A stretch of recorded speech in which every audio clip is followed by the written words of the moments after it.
সমস্যাগুলো সমাধান করার চেষ্টা করবেন, এটাই হচ্ছে বিএনপির রাজনীতি। আওয়ামী লীগ গত 17 বছর যা করেছে তার ঠিক উল্টাটা করতে হবে। আমরা আওয়ামী লীগ যেভাবে মানুষের উপরে জোর করে প্রভাব বিস্তার করার চেষ্টা করেছে, আপনারা ভুলেও এই কাজ করবেন না। কারণ বিএনপি এদেশের সাধারণ মানুষের দল, জনগণের দল। সেই জনগণকে সাথে নিয়ে কিন্তু আমাদের পথ চলা, সেই জনগণকে সাথে নিয়ে আমরা আগামীর বাংলাদেশ গড়তে চাই। আমি ছোট্ট একটি কথা বলতে চাই। আমি আজকে সকালে একটি কলেজে গিয়েছিলাম এই কর্মসূচিতে আসার আগে। সেখানে অভিভাবক, শিক্ষক, শিক্ষিকা, ছাত্রীরা ছিলেন। সেখানে দু একটি বিষয় আমার কাছে আসছে, সেটা খুবই দুঃখজনক বিষয়। আমরা দেখেছি গত 17 বছর ওই স্বৈরাচার সরকার, তারা যখন কোন স্কুল বা কলেজে গিয়েছে, আমাদের নেতা কর্মীর মানে ওই আওয়ামী লীগের নেতা কর্মীদের ভিড়ে প্রধান শিক্ষক পর্যন্ত বা প্রিন্সিপাল পর্যন্ত বসার চেয়ার পেত না। এটা গত 17 বছর স্বৈরাচার শেখ হাসিনার আমলে হয়েছে। কিন্তু আমাদের এই বর্তমান চলমান সময়ে এখানে আমাদের মহানগরের নেতৃবৃন্দরা রয়েছেন, এখানে আমাদের নেতা কর্মীরা রয়েছেন।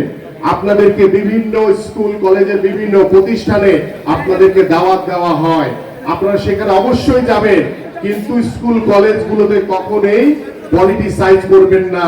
গত 17 বছর আওয়ামী লীগ স্কুল কলেজ থেকে সকল প্রতিষ্ঠানে তারা রাজনীতিকরণ করেছে।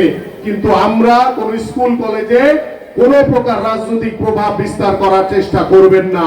স্কুল কলেজ তার স্বাধীনভাবে স্বাধীন মতামত নিয়ে স্কুল, অভিভাবক, শিক্ষার্থী, শিক্ষক, শিক্ষিকা, প্রিন্সিপাল, অধ্যক্ষ তাদের স্বাধীন মতামতের মতো চলবে।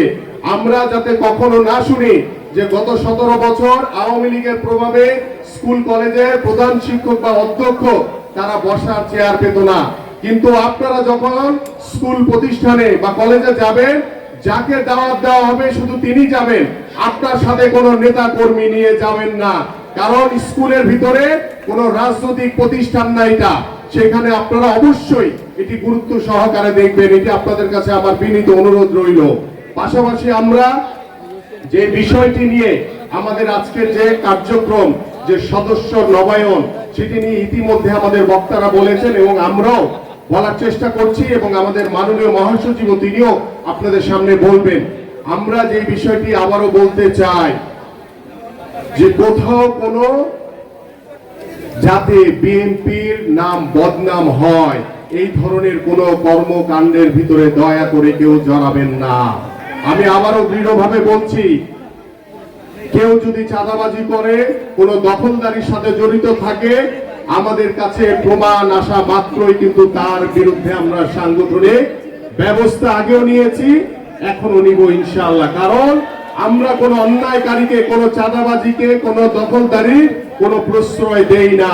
এবং আপনাদেরকে আমি বারবার বলছি, আপনাদেরকে আরো অনেক বেশি ধৈর্যশীল হতে হবে, সহনশীল হয়ে আমাদের সকল কর্ম পরিকল্পনা সাজাতে হবে। কারণ আমরা আগামী সামনের যে নির্বাচন, সেই নির্বাচনকে সামনে রেখে আপনাদের নিজ নিজ এলাকার সকল নেতা কর্মীদের কাছে আপনাদের কাছে একটি বার্তা আমি পৌঁছে দিতে চাই, যেটি ইতিমধ্যে আপনারা শুরু করেছেন, আমরাও শুরু করেছি। প্রত্যেকটি নিজ নিজ এলাকায় আমাদের রাষ্ট্র কাঠামো মেরামতের যে 31 দফার যে লিফলেট দেওয়া হয়েছে, সেই 31 দফা লিফলেটের বাস্তবায়নের লক্ষ্যে প্রত্যেকটি সাধারণ নাগরিকের কাছে পৌঁছে দেওয়া আমাদের সকল নেতা কর্মীদের দায়িত্ব এবং কর্তব্য।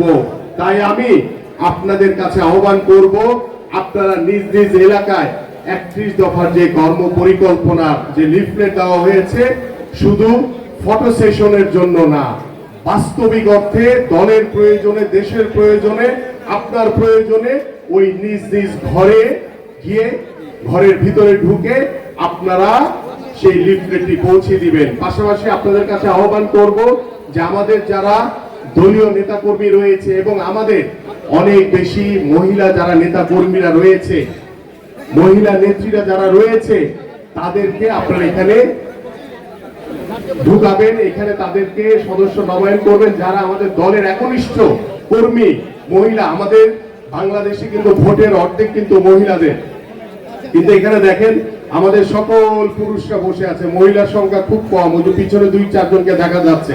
আমরা আশা করব আজকের যে বিকালের যে উত্তরা পশ্চিমে যে নবায়ন সদস্য যেটা করব আমরা, সেখানে যাতে পর্যাপ্ত পরিমাণ মহিলার উপস্থিতি থাকে। পাশাপাশি আজকে যারা সদস্য নবায়ন করছেন তাদেরকে বলবো যে প্রত্যেকটি ঘরে মহিলারা যদি এখানে আসতে না পারে, যারা যারা আমাদের নেত্রী রয়েছেন তাদের বাসায় যাবেন, বাসায় গিয়ে তাদের সদস্য নবায়ন করবেন আপনারা। কারণ আমরা সকলে মিলেই একটি সমৃদ্ধশালী বাংলাদেশ গড়তে চাই, একটি সুন্দর সমাজ গড়তে চাই, একটি মানবিক বাংলাদেশ গড়ার প্রত্যাশা রেখে, এবং আপনারা আজকে যারা তুরাগ থানা বিএনপিকে আমি আন্তরিকভাবে ধন্যবাদ জ্ঞাপন করছি। এবং আগামীকাল থেকে 52, 53, 54 তিনটি ওয়ার্ডে আপনারা এই সদস্য নবায়ন কার্যক্রম শুরু করবেন।